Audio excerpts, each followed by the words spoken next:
Hello and welcome to our special coverage on Q2 earnings. मैं हूं विवेक मित्तल। हम बात करते हैं धमाकेदार कंपनियों की धमाकेदार रिजल्ट्स की, और जब एक कंपनी के रिजल्ट्स बहुत शानदार आए तो उनके मैनेजमेंट से बात करना बहुत जरूरी हो जाता है।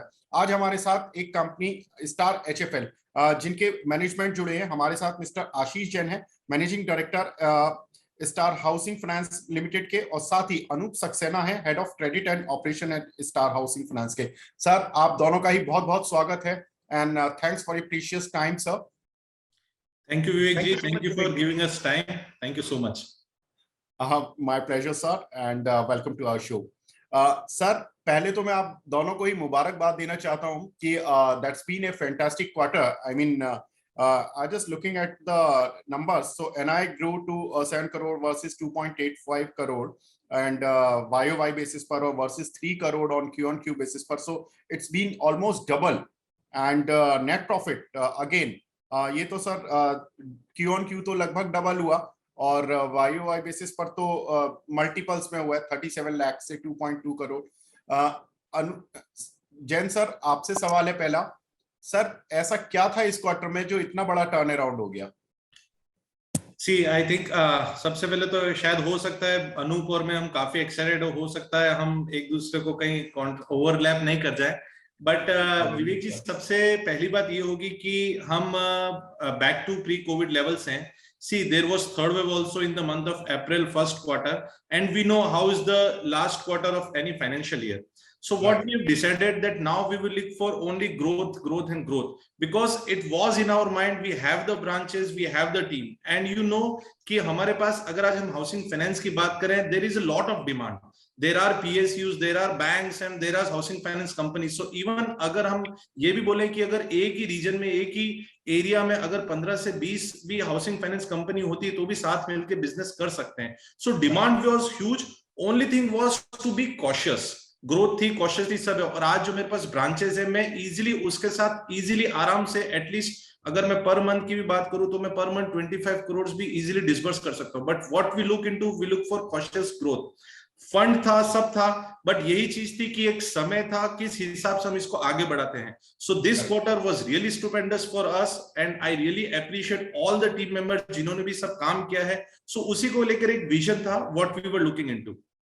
बिल्कुल सर, रिजल्ट में मैं और डिटेल में बात करूंगा। अनूप सर, पहले आप मुझे कंपनी की जर्नी के बारे में बताएं कि कंपनी कब शुरू हुई, किस तरह से कंपनी ग्रो कर रही है, कितने साल हो गए हैं, कहां पर कंपनी, क्योंकि बहुत लोग अभी आपकी कंपनी से अनअवेयर हैं, और जिस तरह से कंपनी ग्रो कर रही है तो उनको जानना बहुत जरूरी है कि ग्रोइंग कंपनी के साथ कैसे जुड़ना चाहिए और किस तरह से कंपनी की जर्नी है। So Vivek ji, कैसा है कि this company was originally formed in Udaipur, based out of Udaipur, doing business in and around Udaipur.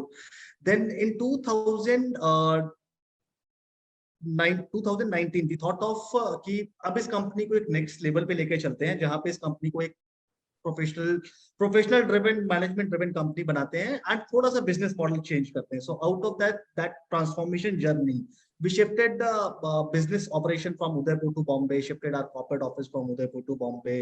Then entire business model we have changed. Earlier avatar we were into project funding, builder funding, and sort of retail funding, mostly dedicated towards affordable housing, but not into retail housing. So we changed the entire ecosystem. We opened up branches. Transformation has been done. So now, after this transformation has been done, then again there was some attack of COVID 1, COVID 2, and then sort of COVID 3, which came just last year. So during that time of COVID, what we did, we developed our capacity that whenever we will be in comfortable position in terms of macroeconomy, we will scale up the business, and these results are these kind of financial results are that out. So उस तरीके से basically हम लोगों का journey रहा। बिल्कुल, बहुत अच्छा। तो माया नगरी में आकर सर माया बनने लगी है, और मैं बता दूं कि ये सिर्फ माया केवल कंपनी नहीं बना रही है, शेयर होल्डर्स भी बना रहे हैं। एक्चुअली मैं पूरी कंपनी की स्टडी कर रहा था, तो पिछले एक साल में कंपनी का शेयर डबल हो गया है। कंपनी ने इस रिजल्ट में शानदार रिजल्ट्स दिए, लेकिन 2 अनाउंसमेंट्स और की हैं। एक 1:1 का बोनस दिया है, और एक शेयर स्प्लिट कर रहे हैं। सर, कुछ बचता है जो कि शेयर होल्डर्स, अगर आप एजीएम में जाएंगे, नेक्स्ट एजीएम में, तो शेयर होल्डर्स क्या मांगेंगे आपसे? I would like to answer that. See, Vivek ji, first of all, my philosophy and our company's philosophy is like to share, not just with our team, but with investors and the stakeholders, because they are the most important, like we can say, the well-wishers also. So, मुझे हमेशा ऐसा लगता है कि मैं सिर्फ इसकी बात नहीं करता, मैं आज कंपनी में हम ESOPs भी दिया है हमारे एम्प्लॉइज को, अलग-अलग बेनिफिट स्कीम्स भी दी है. So, आज जिन इन्वेस्टर्स ने हमारे साथ शुरू से भरोसा दिखाया है, कंपनी को लिस्ट बीएसई पे लिस्ट हुए 7 साल हो चुके हैं, मोर देन 7 इयर्स. तो आज जो भी इन्वेस्टर्स, हमने 5 साल पहले भी बोनस दिया था, हमने अभी भी बोनस और स्प्लिट दिया है. सो एक समय की डिमांड थी जो हम लेके चल रहे थे, सोच रहे थे, और इन्वेस्टर्स का भी एक फीडबैक था. एंड आई वुड अप्रिशिएट कि हमारे बोर्ड ने भी इसको पॉजिटिवली रिकमेंड किया. There are professional people on board who are the retired directors and ED in other PSU जो रह चुके हैं. सो उनका भी पॉजिटिव फ्रेमवर्क आया. And after getting approval this, एक चीज यही लगी कि लोगों के साथ शेयर करना चाहिए, इन्वेस्टर्स के साथ शेयर करना चाहिए. इसलिए हम पिछले 3 साल से डिविडेंड पे आउट कंपनी भी है. सो यही लगा कि let's share with this people. उसी हिसाब से ऑर्गेनिकली ग्रो होंगे, और जब लोगों का भरोसा बनेगा, इन्वेस्टर्स का भरोसा बनेगा, that's the most important thing. बहुत सही सर. और सर बिल्कुल इन्वेस्टर का भरोसा बनेगा, और दिख भी रहा है सर, स्टॉक प्राइस में दिख रहा है. 100 का शेयर आज आई बिलीव 210 तक ट्रेड कर रहा था, और 207 के आसपास शायद बंद हुआ है. सर एक चीज और, ये जो डिसबर्समेंट की ग्रोथ है अनूप सर, 358%, मतलब जबरदस्त. H1 में इतना जबरदस्त डिसबर्समेंट कर दिया सर. H2 के लिए भी इतनी जबरदस्त ग्रोथ रहेगी, या कुछ आंकड़े थोड़े, ये फर्स्ट हाफ में ही सारा कुछ कर लिया तो सेकंड हाफ थोड़ा शांत रहने वाला है? Okay. So Vivek, जैसे मैंने बताया कि during COVID time we were working on building up capacity. So अभी जब भी हमारे पास में ये टाइम है कि उस कैपेसिटी को यूटिलाइज करें. So we are just trying for utilising that capacity. So my current disbursement run rate per month is 15 odd crores on a monthly basis. Then what we are trying on the current capacity, without addition to any newer geographies, or without addition to any newer manpower, we are very much slated to achieve a disbursement figure of about 25 crores in a month. And I am pretty much sure with the current team, we do that sort of disbursement pattern, and that sort of performance will be there. So जो second half year of the year है, that will be much more than the first half year of the financial year. Great. So sir, what's your target for next 2 to 3 years? Like आप कितना disbursement per annum देखते हैं? विवेक जी, actually ऐसा है कि आज अभी जो हमारा एयूएम जो क्रॉस हुआ है वो है 150 crore. What we are looking at the end of this financial year, we are looking at the growth of at the book, जो बुक हमारा रहेगा वो करीब हम देख रहे हैं 300 करोड़ का. Not giving any forward looking statement, but एक तरह से जिस हिसाब से हम चैनलाइज कर रहे हैं उसी हिसाब से बात कर रहा हूं. और हम एक चीज ये भी देख रहे हैं कि नेक्स्ट 3 to 4 क्वार्टर्स में, by the end of Q2 of financial year 23, or you can say in the 10 to 11 months, we are targeting a book size of around 500 crores. So it's a plan है दिमाग में, 2 से 3 साल का plan है, vision है, horizon है, सब है.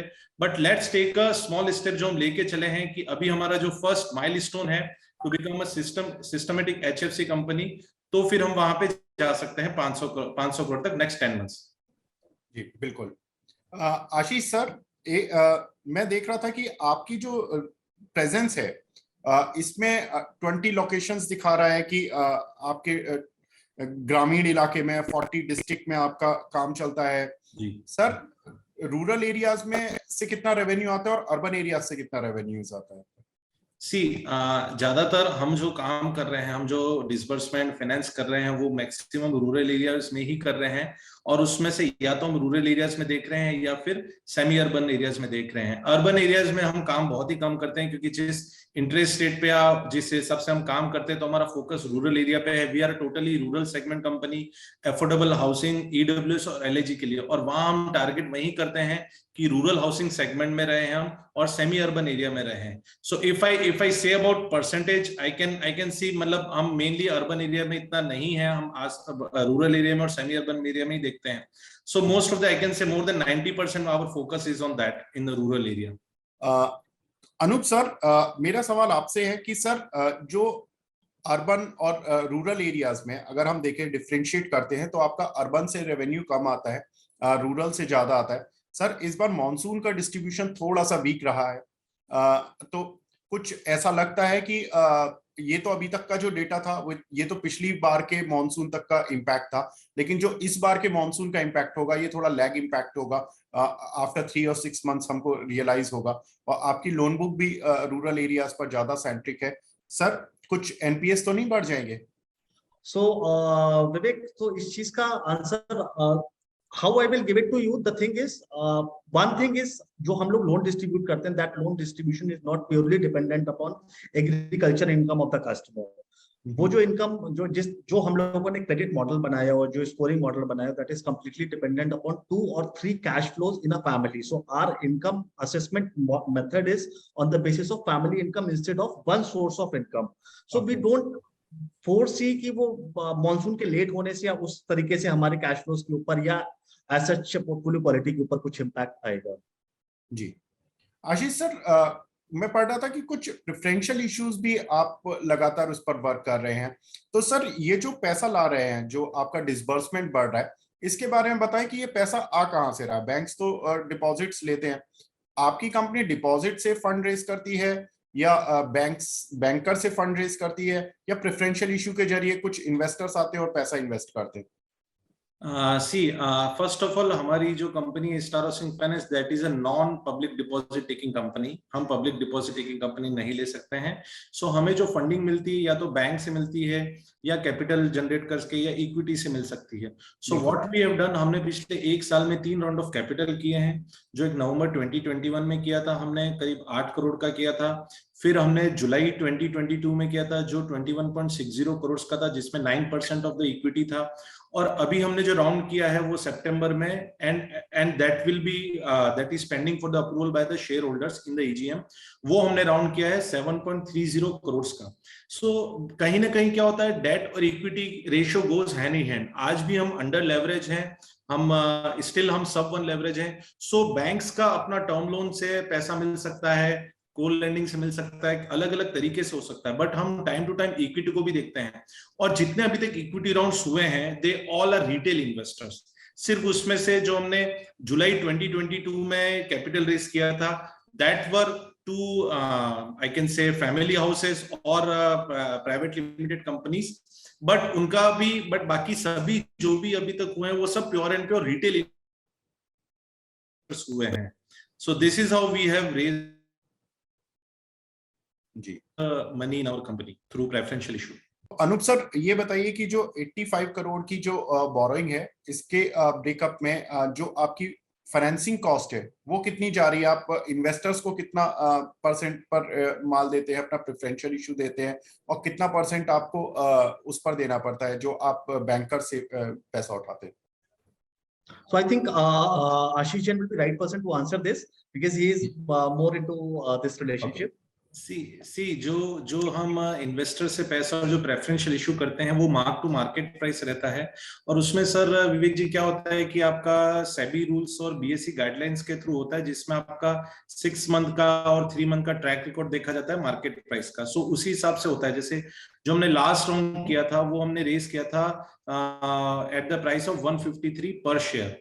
और उसमें मर्चेंट बैंकर की रिपोर्ट और सारी वैल्यूअर की रिपोर्ट होती है, उसी के बेसिस पे होता है। It's not dependent on the company because it's a thickly traded share, तो ये सेबी के गाइडलाइंस है, उसी हिसाब से काम होता है। इससे लोन और उनकी बात होती है। देखिए, जहां हम एनएचबी से हम जो भी फंडिंग उठाते हैं, that's over around between 6 to 7%, and it's all अभी जो रेपो रेट में काफी चेंजेस आए हैं उससे भी होता है। पब्लिक सेक्टर बैंक्स, उनका अलग रेट होता है 10 to 11%, 9%। फिर फाइनेंशियल इंस्टीट्यूशन, प्राइवेट बैंक्स, उनके अलग रेट होती है। सो आज की डेट में अगर मैं कॉस्टिंग की बात करूं, मेरी बोरोइंग एवरेज बोरोइंग कॉस्ट जो है वो मेरी करीब 10 क्वार्टर है, 10.2 के आसपास है जो मेरी बोरोइंग कॉस्ट है। और जो हम जो लैंड करते हैं that is at around 15.5 to 16% weighted average. तो ये मेरा यील्ड हो गया इतना कि हम इस पे हम लैंड करते हैं। सो एक वेटेड एवरेज जो हमारा अगर 11 to 12% बैंक्स और इंस्टीट्यूशन का रहता है, वही मेरा एनएच भी आता है। सो एक जो बोरोइंग कॉस्ट होती है वो एवरेज इस तरह से है हमारी। जी सर तो जो ये आप प्रेफरेंशियल इश्यूज दे रहे हैं, लगातार प्रमोटर की होल्डिंग घटती जा रही है। I am tracking this, like March में आपकी 37% थी, जून में आपकी 36 पर आ गई, 35.9, एंड अब जुलाई में कुछ आपका जो एक्सचेंजेस में जो रिकॉर्ड है उसके हिसाब से 31.2%। सर ये जो प्रेफरेंशियल इशू जारी हो रहे हैं, ये नए शेयर जारी होते हैं या प्रमोटर अपने कोटे के शेयर्स जारी करते हैं, उसकी वजह से डाइल्यूशन है? नहीं सर, ये प्रेफरेंशियल इशू जो भी होता है सारे नए शेयर होते हैं। प्रेफरेंशियल में हमेशा प्राइमरी इशू होता है, नया शेयर्स अलॉट होते हैं कंपनी की ऑथराइज्ड कैपिटल से, जो पेड अप कैपिटल होता है। सो ये सारे नए शेयर होते हैं। और प्रेफरेंशियल इशू में मैंने भी पार्टिसिपेट किया है, हर बार नहीं किया बट नवंबर 2021 में किया था। सो हम भी पार्टिसिपेट करते हैं। हाँ, आपकी बात सही कि प्रोमोटर होल्डिंग डाउन है, but what we are thinking, we are going into a professional driven organisation, जहां मैं एक लीडरशिप ऑर्गेनाइजेशन को देखता हूं, जहां जो लीडरशिप टीम है including the promoters, that includes me, and the leadership team, that includes Anup, that includes Natesh Nayan, CFO Kalpesh. So there are several people जो leadership team का एक part है, जो regional directors है, उन सब का। So अगर मैं कंसोलिडेटेड होल्डिंग बोलूं तो आने वाले टाइम में हम लीडरशिप टीम की ही होल्डिंग समझेंगे एक तरह से। And what we are planning कि आज अगर कितने भी हम एक बैंक को देखें, हम HDFC बैंक को देखें, बड़ी बात नहीं करें, लेकिन उसी हिसाब से हम होल्डिंग देखते हैं कि कौन कंपनी को रन ओवर कर रहा है। एक प्रोफेशनल ऑर्गेनाइजेशन है, एक प्रोफेशनल बॉडी है, जहां एक उन सब की होल्डिंग है। सो हम भी अपनी होल्डिंग रेगुलर मेंटेन कर रहे हैं। नए शेयर होने की वजह से शेयर होल्डिंग डाउन होती है, बट ये ऑब्वियस है। बट हाँ, ये जरूर है कि हम अपना स्टेक मेंटेन रखेंगे और आगे आने वाले समय में हम इसको बढ़ाएंगे भी। बिल्कुल, तो स्टेक बढ़ाएंगे आप, बिल्कुल, ये इंटरेस्टिंग है। अनूप सर, आप बात कर रहे हैं कि काफी आपने प्रोफेशनल्स लोगों को जोड़ा है कंपनी में। सर उन प्रोफेशनल लोगों की कुछ डिटेल बताइए कि कौन कौन लोग हैं, किस किस जगह से, मतलब जो कुछ बड़े नाम, 3-4 नाम, जिससे कि शेयर होल्डर्स को पता चले कि हाँ बोर्ड में कौन कौन लोग जुड़ रहे हैं। सो बोर्ड में जैसे मैंने बोला कि जब ट्रांसफॉर्मेशन जर्नी स्टार्ट हुआ at that point of time we thought कि ये कंपनी को प्रोफेशनली रन करेंगे। So during the course of professional running organisation, सबसे पहली जो जरूरी चीज थी वो थी हमारे पास में प्रोफेशनल बोर्ड का होना। सो प्रोफेशनल बोर्ड में the first person who was inducted into professional board was Amalendra Pratap Saxena, mister Amalendra Pratap Saxena. He was retired AGM of NHB, National Housing Board, which is regulator to us. So उनके आने के बाद में ऑलमोस्ट 2 साल हम लोगों ने उनके गाइडेंस में काम किया, and this is sort of result of his guidance. उसके बाद में अभी रिसेंटली हम लोगों ने मिस्टर अजीत लक्ष्मण को इंडक्ट किया, who is retired superintendent from IDBI bank. And then mister PK Das को हम लोगों ने इंडक्ट किया, who is from LIC of India, executive director from LIC of India. So ये हम लोगों का बेसिकली बोर्ड कॉन्स्टिट्यूशन है at present, and we are again thinking of some more names to induct into professional board. बिल्कुल। आशीष sir, जो मैं अभी कुछ और चीजें पढ़ रहा था कि SBI, LIC और बहुत सारी क्रेडिट लाइंस आप जोड़ते जा रहे हैं। सर NHB से ज्यादा सस्ते में पैसा मिलता है या इन बैंकर से? सर ये तो सभी जानते हैं, NHB से सबसे सस्ती रेट में मिलता है, क्योंकि NHB में सीधा रेपो रेट से लिंक रहता है, जो गवर्नमेंट से ऑन फंड होता है वो सीधा आता है। बट क्या होता है कि you can't put all your oranges in one basket. So NHB भी उसी तरीके से जैसे बैंक्स भी है उसी हिसाब से। सो हमारी सबसे ज्यादा अगर फंडिंग की बात करें तो आज की डेट में NHB है, उसके बाद हमारी SBI से है, हमारा इंडियन ओवरसीज बैंक है, यूनियन बैंक है, LIC हाउसिंग फाइनेंस है, AU स्मॉल फाइनेंस बैंक है, हिंदुजा है। So there are several institution and several banks, और उसी हिसाब से हमारे दूसरे बैंक के साथ भी क्रेडिट लाइन खुल रही है। But you can't be dependent on one. NHB एक रेगुलेटर के साथ साथ एक रीफाइनेंस स्कीम में भी देता है। So in the same manner we are not dependent on just SBI और LIC और यूनियन बैंक और एनीवन एल्स। सो उसी हिसाब से व्हाट वी आर लुकिंग, हम एक डिनोमिनेटर बेस बढ़ा रहे हैं। पहले हमारी जो बैंकिंग जो एग्रीमेंट्स थे, जो अरेंजमेंट्स थे, वो हमारे साथ हमारे 4 to 5 बैंक्स के थे। आज की डेट में हमारे 13+ इंस्टीट्यूशन के साथ हैं, and we are going ahead. ठीक है, हमें कुछ अगर थोड़ा 1% ज्यादा पे भी मिलता है, जैसे अगर आज हम 11 की जगह 12, we are increasing our denominator base. हम इंस्टीट्यूशन और बैंक्स के साथ रिलेशन बना रहे हैं। व्हाट वी आर डूइंग, हम बैंक्स को ही बोलते हैं whatever you are comfortable with, start our journey with that amount only. Don't give, आप बड़ा अमाउंट नहीं देखे बट एक जर्नी स्टार्ट करते हैं। So, बट ऑब्वियस है NHB की डायरेक्ट फंडिंग रहती है, उससे बहुत फर्क पड़ता है। कॉस्ट ऑफ फंडिंग में हमारा NHB ने काफी सहयोग किया है, NHB की फंडिंग से। Okay. Anoop sir, mortgage based funding आपकी जो लोन है वो कितने हैं, और जो आपकी 100% फंडिंग मॉर्गेज बेस्ड रहती है कि किसी ने 10 लाख का लोन लिया, उसने 12 लाख की 15 लाख की प्रॉपर्टी गिरवी रख दी तब उसको लोन मिला, या आपने कुछ उसको इस तरह से लोन दे दिया कि ठीक है उसकी क्रेडिट वर्दीनेस बहुत ठीक है लेकिन उस पर गिरवी रखने के लिए बहुत ज्यादा नहीं है, तो sir how secure you are? 100% portfolio, secure portfolio. So, since we are a housing finance company, the underlying collateral is residential house. And when we are talking about affordable housing finance company or rural focused housing finance company, we project ourselves as a home finance company instead of housing finance company. So my 100% portfolio is secured portfolio, wherein margins are 25 to 30%. 25 to 30% money has been put in by the customer, and 70 to 75% money has been arranged by lender, which is Star Housing Finance, in terms of lending facility to the customer, and entire that money has been given for the purpose of residential houses, whether that is construction or purchasing a new house or any sort of extension into existing structure of the house. So 100% portfolio secure portfolio. बिल्कुल। आशीष sir, बस 2 सवाल last में आपसे। Sir, NPS की situation क्या है?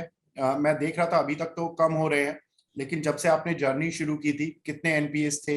अब तो एक्सपीरियंस हो चुका होगा लोगों को टैकल करने का, कितने फ्रॉड्स होते हैं फाइनेंशियल फील्ड में, लोग ज्यादा वैल्यू दिखाकर आपसे लोन ले जाते होंगे, तो ये सारी चीजें देखकर अब कितने पर एनपीए आप रखेंगे, कितना आप कोशिश कर रहे हैं कि इससे ज्यादा नहीं हो? दूसरा कि अपनी गाइडेंस भी शेयर कीजिएगा कि आप आगे किस तरह से कंपनी के एडवांस और डिपॉजिट ग्रोथ देखते हैं। सर देखिए, एनपीए का अगर हम बात करें, एनपीए और कलेक्शन की, सबसे पहले आपका बहुत मैटर करता है कि आपका क्रेडिट अंडरराइटिंग कैसा हुआ है, आपने अप्रेजल कैसा दिया है, आपकी इंस्पेक्शन कैसी रही है जब आपने लोन दिया था। तो सबसे मैटर वो करता है कि कस्टमर का इंटेंट कैसा है। कस्टमर का इंटेंट सेम रहना चाहिए। परिस्थितियां चेंज हो सकती है, समय चेंज हो सकता है। सो हमने कोविड के टाइम जब देखा था कि कस्टमर का इंटेंट तो था, हम कोविड के टाइम देखा, हमने सेकंड वेव थर्ड वेव में देखा, जो 2 साल ये पूरा पीरियड चला। सो इंटेंट कस्टमर का था, लेकिन ही वाज अनेबल टू पे, या कोई ना कोई सिचुएशन थी क्योंकि सारे बिजनेस पे इम्पैक्ट आया था।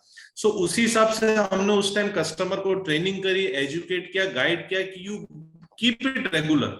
अगर आप एक बार में नहीं कर सकते तो आप महीने में 3 बार करिए, 4 बार करिए। कैश सेगमेंट को हटा के मैक्सिमम हमने नैच, डिजिटल पेमेंट्स, क्योंकि उस टाइम वो सब आया था।